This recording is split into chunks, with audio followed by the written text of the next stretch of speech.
तो हम ऑर्गेनाइजेशन को स्टडी कर रहे थे। Organisation refer to how the feature of computer are implemented, यानी कि जो कंप्यूटर के फीचर्स हैं वो कैसे इम्प्लीमेंट हुए हैं। फिर उसके बाद कंट्रोल सिग्नल्स यानी कंट्रोल यूनिट इम्प्लीमेंटेशन हैं, जिसमें कंट्रोल सिग्नल्स आप लोगों के फ्लो करते हैं। उसके बाद FSM का हमने भी देखा है कि FSM फाइनाइट स्टेट मशीन है, जिसमें हम क्या है कि हर साइकिल के लिए सिंगल साइकिल मल्टी साइकिल दोनों के अगेंस्ट में जो साइकिल के अंदर एग्जीक्यूशन होती है, जो हमारे स्टेप एग्जीक्यूशन को फॉलो करती है, fetching, decoding, execution, memory, right back, ठीक है, ये 5 स्टेप होते हैं हमारे एग्जीक्यूशन के, उनको लेकर चलती है। जिसमें फर्स्ट फेचिंग, ठीक है, डाटा को कैप्चर करना, डिकोडिंग, देन डिवाइड कर देना, असाइन कर देना, ठीक है, उसके बाद एग्जीक्यूशन, परफॉर्मेंस कर देना, ठीक है, उसके बाद डाटा जो है मेमोरी में स्टोर करवाना है तो मेमोरी में स्टोर हो जाएगा, डाटा वापस रजिस्टर में लेके जाना है तो उसके लिए हम राइट बैक यूज करते हैं। तो ये हर इंस्ट्रक्शंस की डिफरेंट डिमांड होती है, उसके लिहाज से हम जो है इन स्टेजेस को एग्जीक्यूट करवाते हैं। किसी में 3 स्टेजेस यूज होती हैं, किसी में 4 होती हैं, किसी में 5 होती हैं, टोटल 5 स्टेजेस होती हैं। और लोड वर्ड, ठीक है, मेमोरी की इंस्ट्रक्शन है, जो वाहिद इंस्ट्रक्शन है जो 5 स्टेजेस लेती है। उसके बाद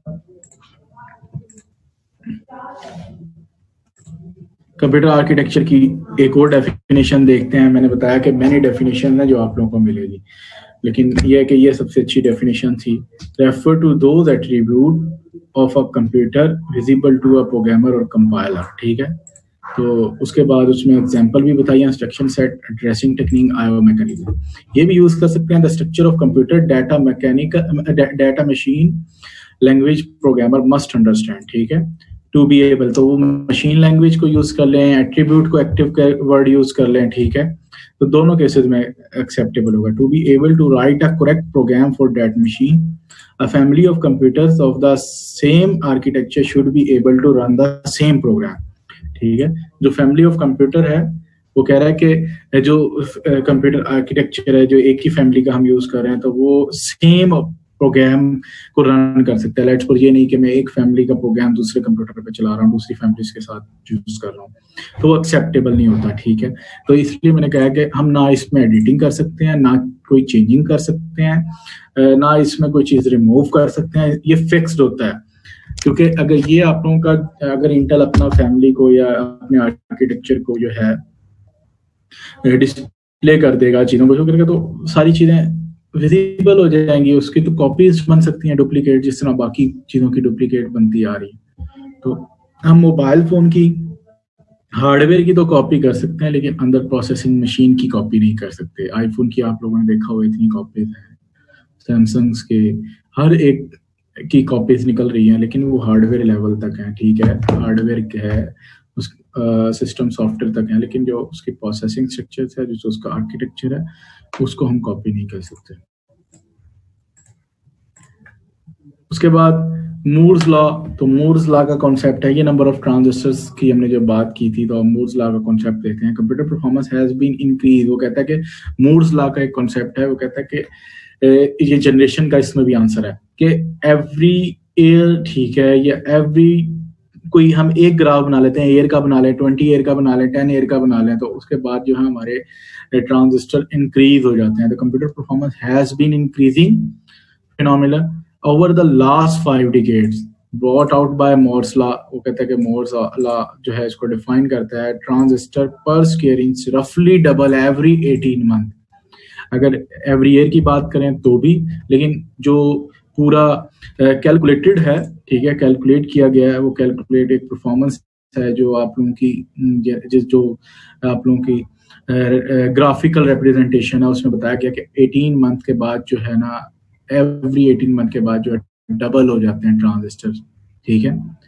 तो ये ट्रांजिस्टर्स के लिए उसने बताया हुआ है। मूर्स लॉ का कॉन्सेप्ट हमें बताता है। Moore's law is not exactly a law, ठीक है, ठीक है। वो कहते हैं कि एक लॉ नहीं है, मतलब कि मैथमेटिकल इक्वेशंस की फॉर्म में लेकर चलें, उसको सॉल्व करें, उनको प्रूव करें, बेसिकली वो लॉ नहीं है, ठीक है, but has good for nearly 50 years. तो ये एक कॉन्सेप्ट होता है मूर लॉ का। देखें ये इंक्रीज हो रहे हैं, यहाँ तक उसने शो किया।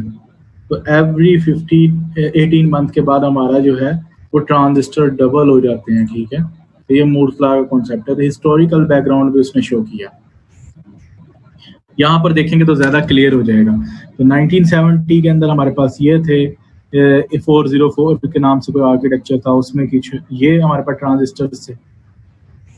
अगर इधर आप लोग देखें 8086 जो अब आप इंटेल की बात करते हैं उसमें कुछ ये थे। इसी तरह इंटेल का नया प्रोसेसर है उसमें कुछ यहाँ पर ये इतने आ गए, तो ये सारे उसने बताए हुए हैं, कुछ यहाँ पर आ गए। अब हम यहाँ पर या इससे पर लाया कर रहे हैं, तो वो कह रहा है कि एवरी 18 मंथ के बाद जो है हमारे पास ट्रांजिस्टर डबल हो जाते हैं। तो ये देखें इंक्रीज हो रहे हैं, ट्रांजिस्टर इंक्रीज हो रहे हैं। ट्रांजिस्टर इंक्रीज क्यों हो रहे हैं? क्योंकि हमारी परफॉर्मेंस इंक्रीज हो रही है, सिस्टम की स्पीड को फास्ट किया जा रहा है। तो मूर्स लॉ का कॉन्सेप्ट हमें ये बताता है, तो ये मूर्स लॉ कॉन्सेप्ट के थ्रू फाइंड आउट किया।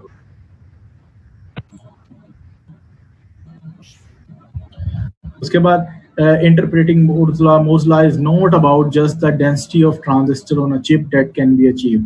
वो कहते हैं कि Moore's law जो है हमारे पास जो है is not about the density of transistor on chip, यानी कि जो हम अचीव कर रहे हैं ये ट्रांजिस्टर्स की डेंसिटी की बात कर रहा है, ठीक है, but about the density of transistor eight which the cost per transistor is the lowest.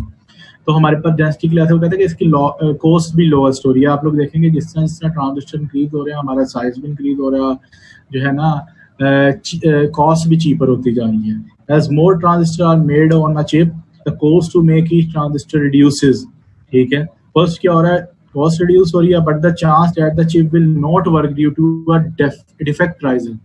क्यों? वो कहता है कि इसके चांसेस भी होते हैं कि वर्क ना करे, क्योंकि कॉम्प्लेक्सिटी बढ़ जाती है। जितना ज्यादा ट्रांजिस्टर इंक्रीज होंगे, जितनी ज्यादा चीजें बढ़ेंगी, उतनी कॉम्प्लेक्सिटी भी बढ़ जाएगी। तो इसलिए उसने कहा कि कॉम्प्लेक्सिटी बढ़ने के चांसेस होते हैं, डिफेक्ट राइजेस चांसेस बढ़ जाते हैं।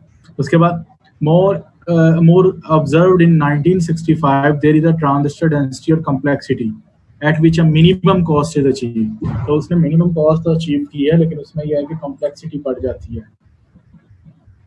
उसके बाद ये उसने शो भी किया हुआ है प्रोसेसर जिसके जो है इंटेल कोर टू डू, इस पे मेंशन किया। वो कहता है कि initial computer performance improvement came from use of innovative manufacturing techniques, advancement of VLSI technology, यानी कि क्या कि वही जो हमारे ट्रांजिस्टर्स का यूज है वो बढ़ रहा है, ठीक है।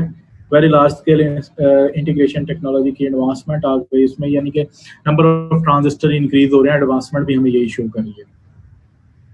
उसके बाद स्मॉल फीचर्स है, लो पावर डिसिपेशन है, ठीक है। तो पावर कंजप्शन जो है उसकी लो हो जाती है और रफली डबल भी हो रहे हैं, ठीक है, एवरी 18 मंथ के बाद। तो ये कॉन्सेप्ट शो कर रहा था मूर्स लॉ का।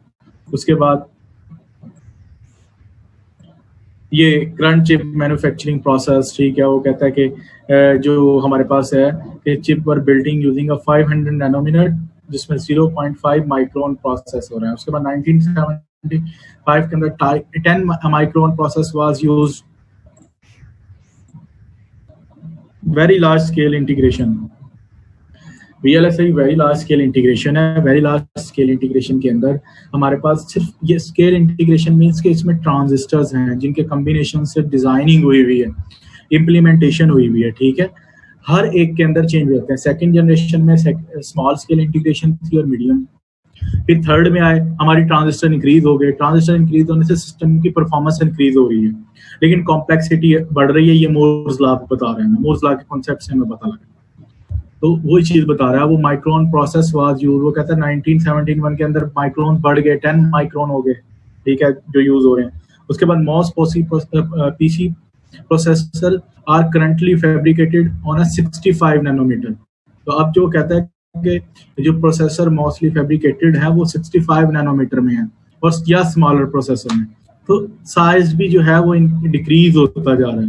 इंटेल इन जनवरी 2007 डिमॉन्स्ट्रेटेड, जो उसने एक 2007 की एग्जांपल दी है, अ वर्किंग 45 नैनोमीटर चिप। 2007 में 45 नैनोमीटर की चिप थी, ठीक है।